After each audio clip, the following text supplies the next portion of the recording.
what happened on day 6 of the James Craig trial. It was a huge day with a huge impact on the jury, and I have got the entire recap for you. All you have to do is watch this intro.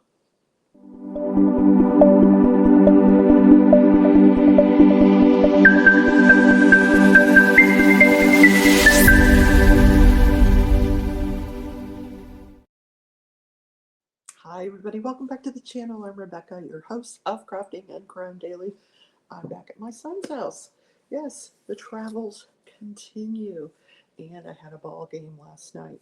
That was fun. That's the main reason I'm back in town. The ball games, which we lost.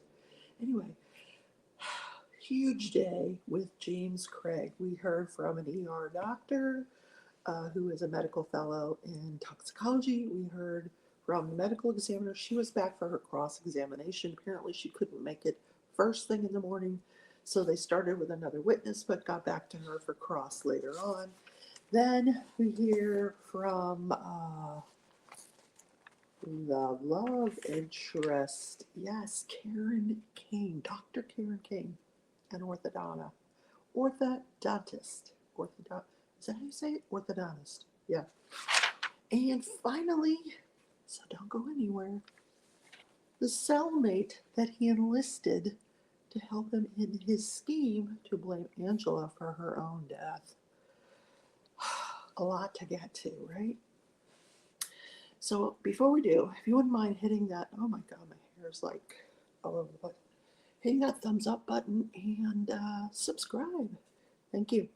So we're going to start out with Dr. Mark Simon. He's a medical toxicology fellow at the time of this whole thing went down in March of 2023. Also an ER doctor, which is a really good mix to have, ER and toxicology, because you're going to get a lot of toxins in the ER. So at the time he was working at this 24/7 call center for poisons. It was called the Medical Toxicology Center, and local hospitals have this contract with them where instead of calling poison control, they can actually call this guy directly. And in exchange, he can come into the hospital and see any of the patients that he wants, that he's contacted on, which is how he ends up going to the hospital and seeing Angela Craig. When he gets there, she is in, this is March 15th, she's in the ICU, she's on a ventilator, she is not talking, she's not reacting, and she is severely ill. So he said that there are a range of substances. Now, he was aware of the rumors about the cyanide, but he says there's a range of substances that could cause the symptoms that he was seeing, the outcome that he was seeing. But because he had these rumors of cyanide, he says, I want to get tests for all of this. I want you to test for cyanide and a bunch of other things. But those tests, he explained, they're not even hospital. They have to be sent to an outside lab, and it takes a little while to get those results back. So he took his chances and had the antidote administered, but I think it was too late for that. You got to do that as soon as possible. But he did say that all signs were pointing towards this being a cyanide poisoning that occurred very near in time to when she gets worse that day. So she's already in the hospital when he says this exposure happened. Thus, we bring in James Craig, right? Okay. So, and he explained the way cyanide affects the body is that your body's always creating energy, and the cyanide will actually interfere with that energy being created. So it's like a train being on the tracks and somebody taking the tracks away. He also pointed out that if this is administered, the cyanide by IV, it will work within several minutes. It's not going to take a whole long time to work. So on cross-examination, he had to admit that, well, when she arrived at the hospital on the 15th, she didn't come with James Craig. She came with two other people, which I thought was, I mean, so what? That doesn't mean James wasn't there with her shortly before her collapse, which we know he was. Okay, then we get the medical examiner. She's here for the cross-examination by the defense, and the defense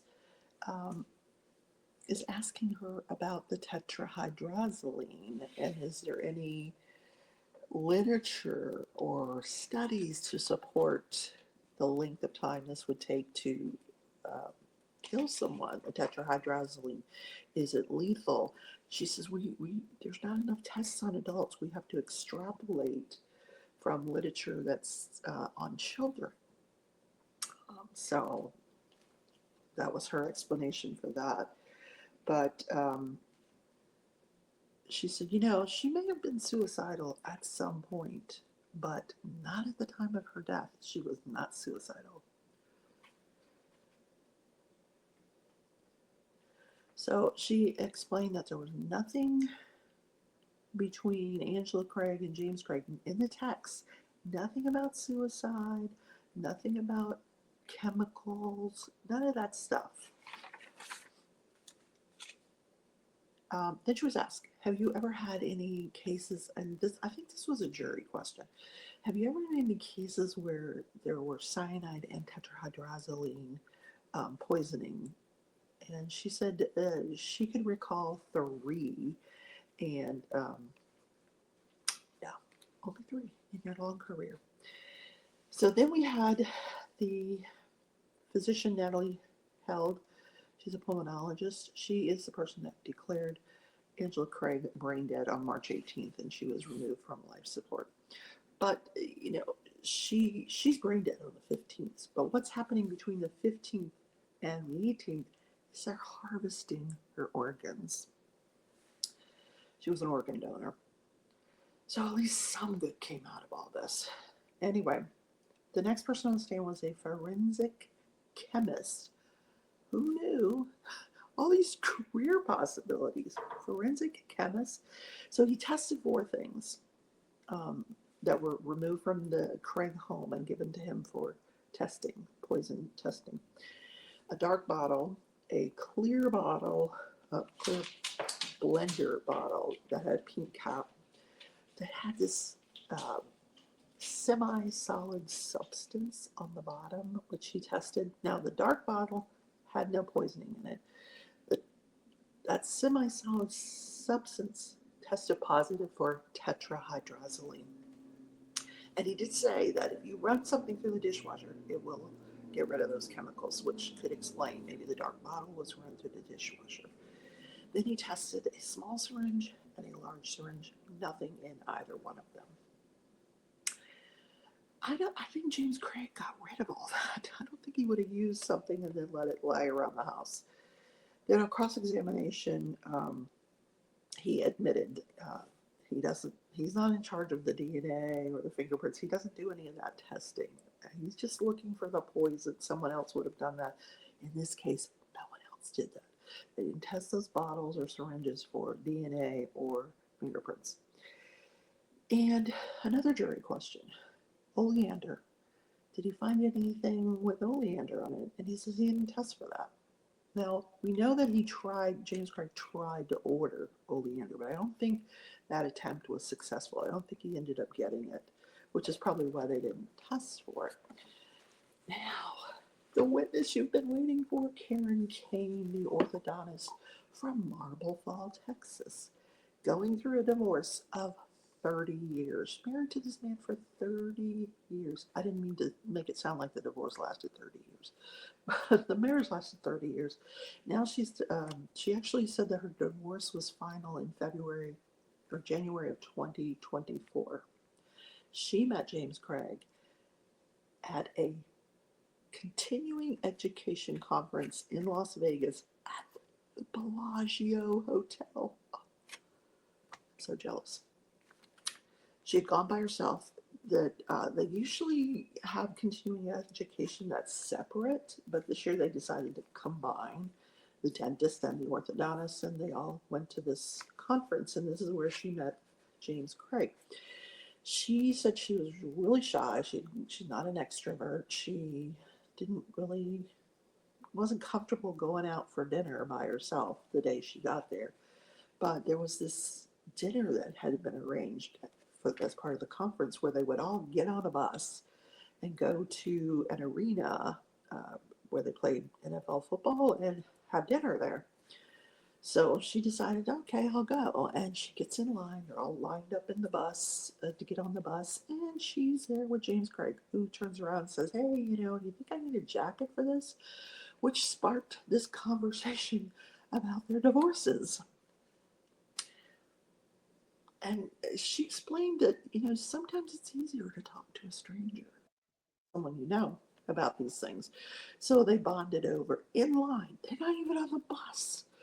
In line. They're bonding over religion. They're bonding over divorces. I think he was in love by the time he got on the bus. Not sure. But they struck up a conversation about the hardships of divorce. She said the conversation was very, very deep and honest and vulnerable, even though he wasn't being so honest. And she said during that conference, the conference was the end of February. It was like a 3-day thing. I think it was supposed to end on the 24th or the 25th. And they were physically intimate to an extent during this conference. They take a cab to the airport together. We find out later they had dinner at the pizza kitchen at the airport, and then they kiss goodbye and they make plans for her to come to Denver.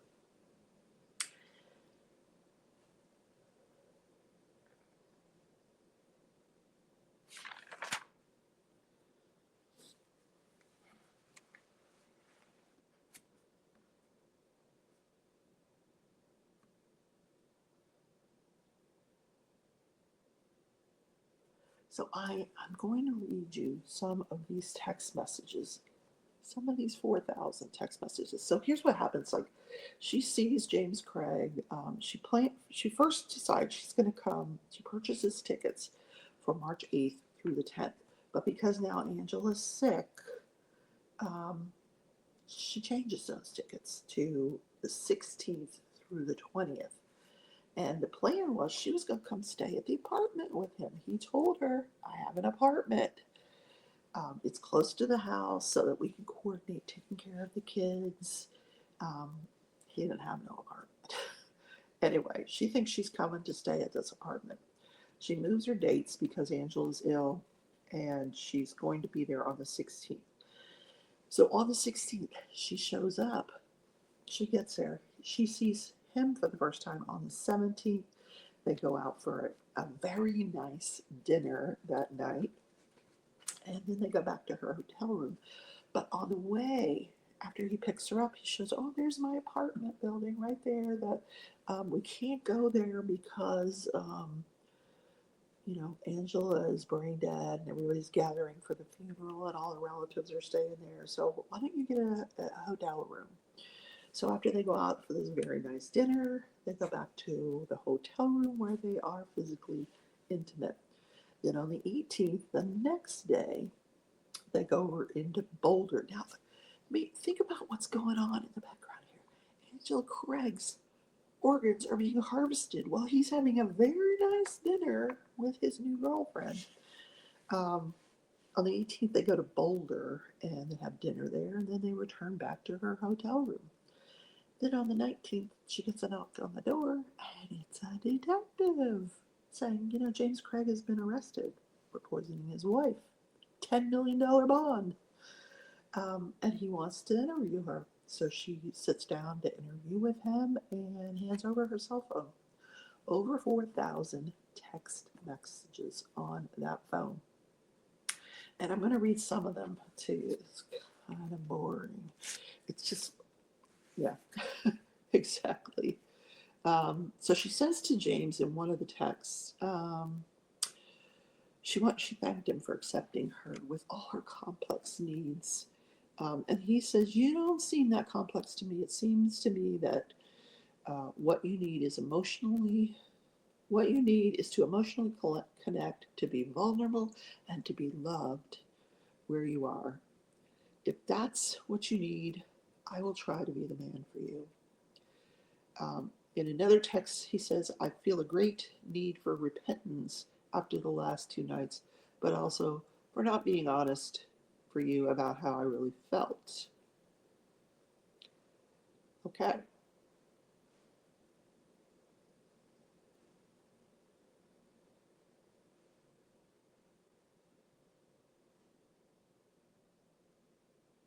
In another text, he writes, "I know I can be all right without you, but Karen, I don't want to be."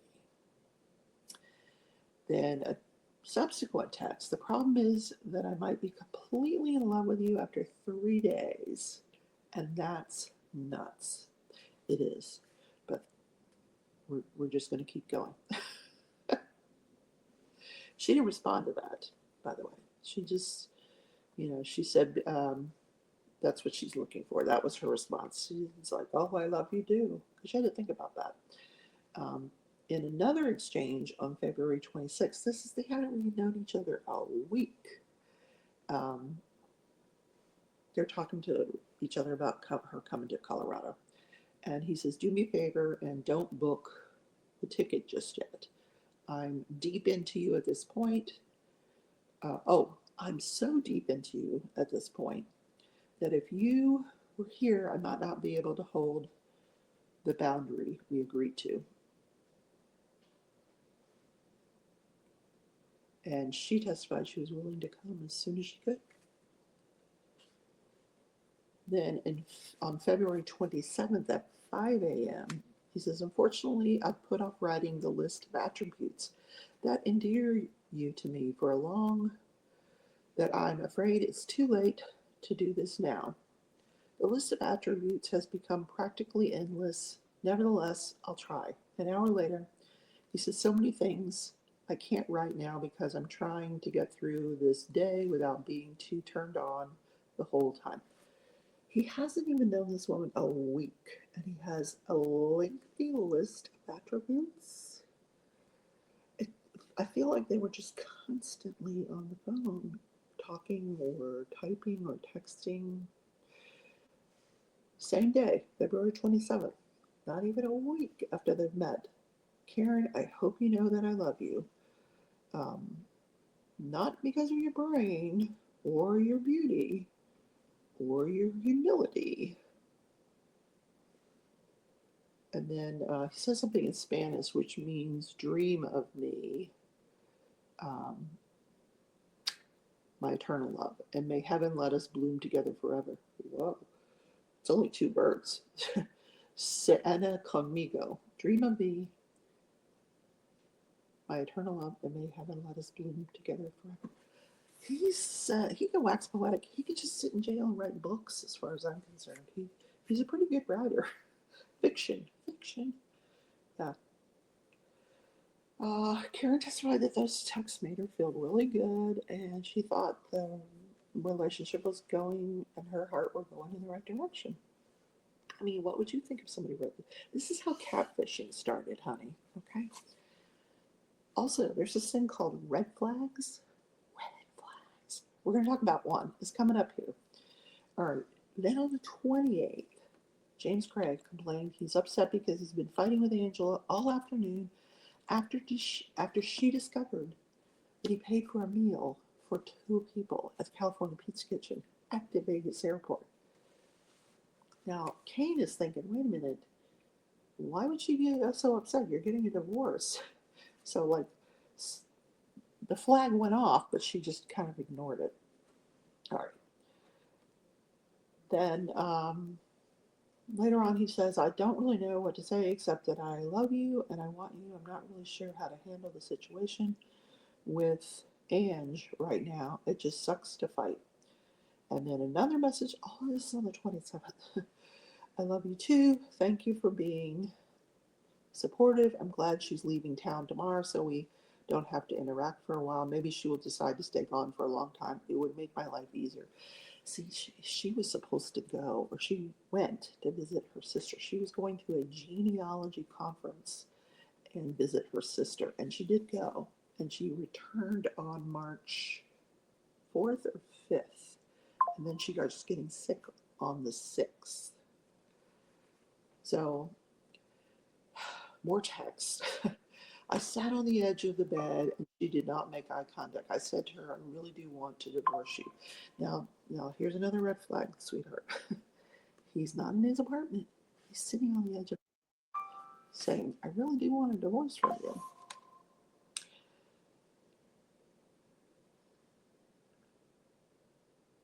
Then